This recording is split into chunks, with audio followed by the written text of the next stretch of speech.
Si tu es du genre à avoir 1000 idées à la seconde, à commencer plein de choses mais à ne jamais savoir par où démarrer, tu n'es pas seul.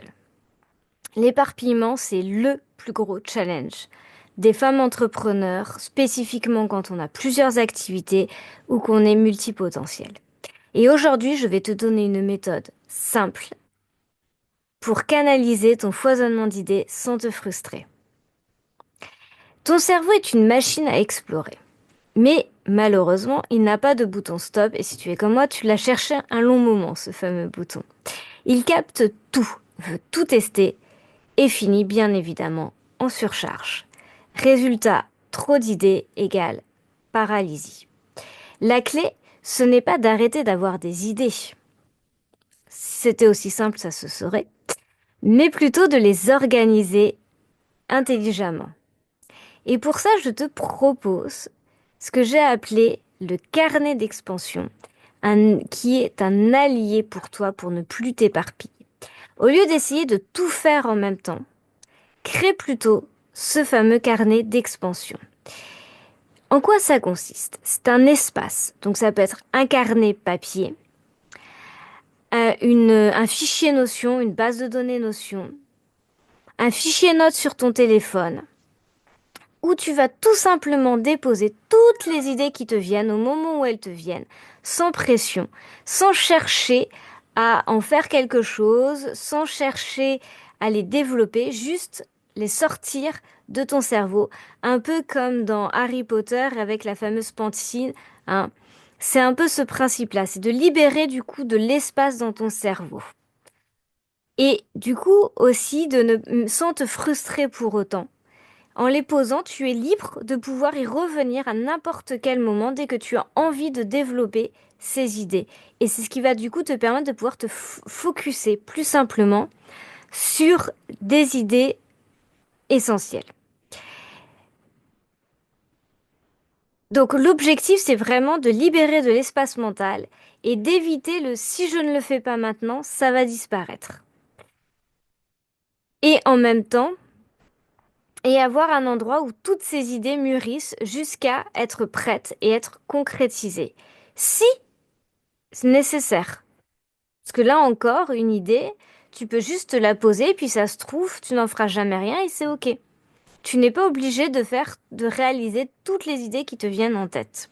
Heureusement d'ailleurs, parce qu'on n'aurait jamais assez de toute une vie. Donc, ça c'est la première des choses. Une fois que tu as toutes ces idées que tu as posées, etc., là encore, pour éviter l'éparpillement, pour éviter de te frustrer, ce que tu peux faire, c'est qu'une fois par semaine, tu peux prendre 10 minutes et regarder ces idées sous la forme de trois filtres. Le premier, qui est vraiment le plus essentiel, c'est le filtre impact. Te demander est-ce que cette idée sert vraiment mes objectifs actuels? Est-ce que ça va vraiment me permettre d'avancer là où j'ai besoin d'avancer à ce moment précis? La deuxième qui est essentielle, surtout quand on est entrepreneur solo, c'est l'énergie. Est-ce que ça me motive vraiment? Ou est-ce que c'est juste un coup de tête? Est-ce que ça m'a... Sur le coup, j'ai eu l'idée, j'ai trouvé ça génial, j'étais pleine d'énergie, j'étais motivée.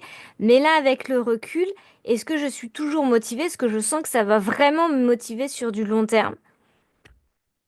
Ou est-ce que, voilà, c'était juste sur le moment?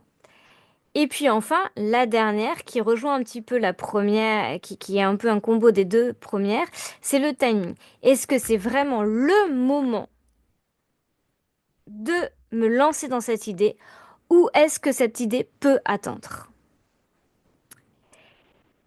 Et à partir de là, ça va te permettre aussi, là encore, de faire le tri dans ces idées et de te concentrer sur celles qui sont vraiment importantes à développer à ce moment précis. Sachant que les idées, les autres, elles restent encore dans ton carnet, donc il n'y a pas de souci, tu pourras les développer si tu as envie, n'importe quand. Mais avec ces filtres, ça te permet de passer à l'action immédiatement, puisque tu auras déterminé tout de suite l'action ou les actions, les idées qui seront les plus pertinentes. Donc, en conclusion, je te propose de tester cette petite méthode dès cette semaine, de créer ton carnet d'expansion et de prendre un petit moment pour passer tes idées au filtre.